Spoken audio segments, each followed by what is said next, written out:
again, and thank you to everyone who's watching this video. I wanted to slow this video down, maybe get some calmer vibes with some background music, and just really enjoy the process. I don't normally film this part, but I do have a cheat sheet in the back of my bullet journal so I can see what colors my Crayola Super Tips come in. It's so much faster than swatching a whole bunch of markers every time I'm trying to find a color, especially because Crayola marker caps are never accurate. I tend to find that the cheaper a marker is, the less accurate the cap is.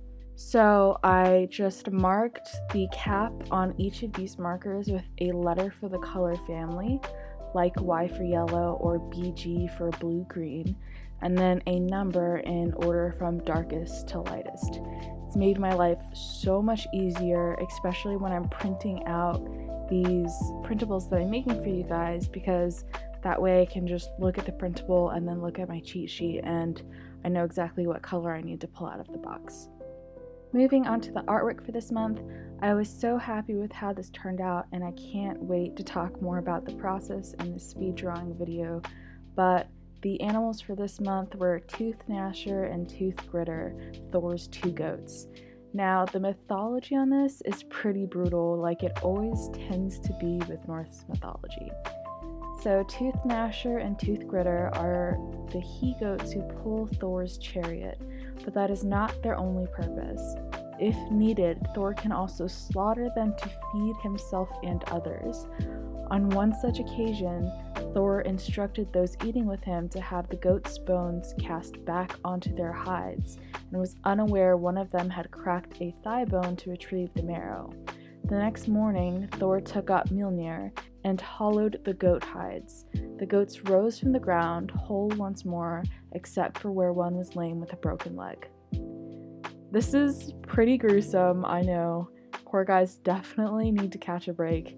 Maybe they should, mutiny, retire, I don't know, go somewhere else, run away.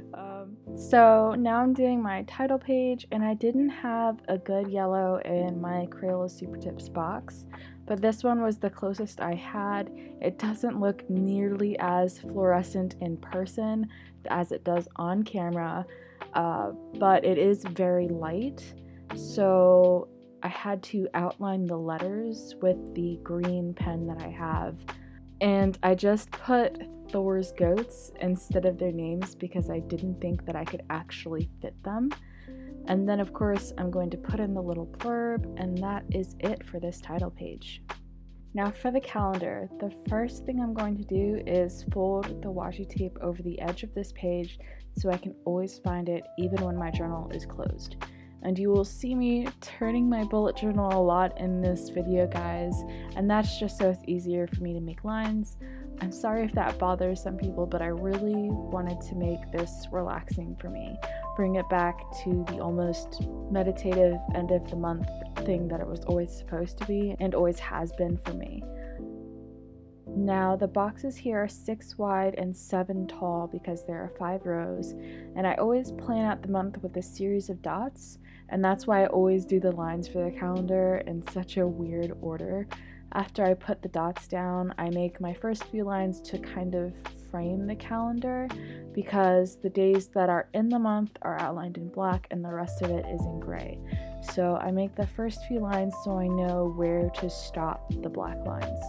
It's just a way for me to save some time so I don't have to physically draw out every page in pencil before going over it in pen. Now I know that my title for the notes box is off center, but I didn't want to let it bother me, and I really just wanted to embrace the imperfections. This is not going to be the last imperfection that you see in this video, but I wanted to make this low stress, and I really just wanted to spend my time with the process. Now this is my month in review page, and it hasn't changed from last month, and the first step is for me to write down the numbers along the side. And of course, I realized that I messed up the numbering on the weekends for my calendar, probably because I was watching a YouTube video while I was doing this. So now I'm just going to go back and fix those really fast. Again, embracing the imperfections, guys. And now I'm going to go through and highlight the weekends on my month in review page with a colored pen just to make it easier to navigate. I think it's easier to find patterns when counting my time in weeks, so it's really helpful to have my weekends highlighted like this. Next, I'm going to make my sections. These are very personal to me, and they are things that I ideally would like to keep track of. The left side of my spread is my morning and day, and then the right side of my spread is my mood, nighttime routine, and then the quality of my sleep. Some of the things I keep track of are, if I had enough water today, or if I journaled in the morning, if I sketched in my sketchbook, things like that. These are things that I know have an impact on my moods and emotional health, so I do try and keep track of them. That way I can identify where a bad mood or day came from and see if I can do something that will help fix it. This is something that I use to try and manage my depression, which can really hit me hard out of nowhere sometimes, so I find that this spread really helps. Then I'm going to highlight 3 columns that I want to focus on this month. The 3 that I chose were trying to wake up by 9:30 so I can try and get my sleep schedule back in order, drinking enough water, and then doing some stretching at night. Then the last thing I do for this spread is to make the month in review heading, and then I put some of this washi tape on either side to frame it, and then of course this one is done. Now for my health and memory spreads.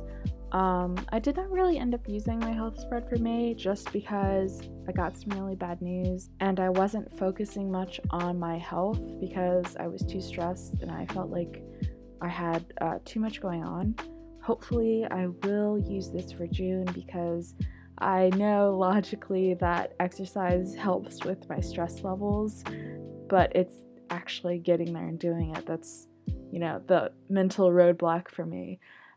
So again, I'm hoping to build back some of the healthy habits that I had in April and actually use this spread this month.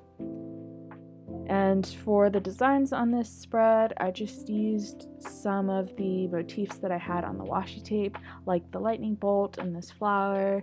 But of course, it's really hard to see on camera just because this yellow shows up like fluorescent, but I do promise it's there. And then the memory spread, and then this one is done as well. The last thing I have to do are these weeklies. I decided to go ahead and number everything on the stickers before I started. That way the white acrylograph had a chance to dry because I've noticed that in my previous spreads, it smudged a lot when I numbered them after I'd put them in the bullet journal just because it didn't have enough dry time. And this way I also didn't have to keep flipping back to the calendar page to make sure I was numbering everything correctly. I am using the same dot technique just to mark the borders of these boxes before I draw in the lines because I truly am a lazy artist at heart. And on my weeklies I have a gratitude box, a running task list, and a spot for my main focus, along with a section for every day of the week. Nothing too fancy, and it hasn't changed since the beginning of the year.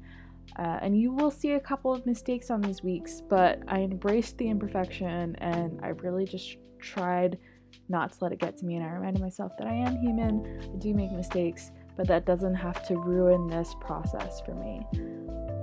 And while this repetitive process is going on, I just wanted to take a moment to talk about my last setup video. My May setup was definitely rushed and it was late, which was the opposite of what I want these videos to be. So this month I wanted to take the time to remind myself that if I was stressing about this, then it is no longer serving me. Bullet journals are supposed to help you organize your life. They're supposed to help with your anxiety levels. They're supposed to help with stress. But by putting so much pressure on myself, I was doing the opposite of what I wanted to do. I ended up with an artwork that I wasn't super happy with and spreads that I barely used because I wasn't happy with them either. They were sloppy and rushed, and overall, the process was just no longer benefiting my life. Part of this, again, was because I got bad news and I was stressed and I had a bout of depression that really got to me. One thing I'm really guilty of when I'm stressed is letting my bullet journal fall to the wayside, even though I know it is a tool that is supposed to help me manage the stress. It's a bad habit to have, but one I am working on changing. I'm hoping that this month will be a return to using this as a tool to help me stay productive and manage my time. Tomorrow I'm also going to go back to my chores list that was in the beginning of my bullet journal in my yearly setup video, and I'm going to make sure I'm doing all of those things so I can try and mentally reset and hopefully start fresh. Well, that's it for me, and here's the final flip through. Let me know what you guys think, and I hope you're all well and that this month is better for you than last month. Wish me luck, and I hope you guys stay creative.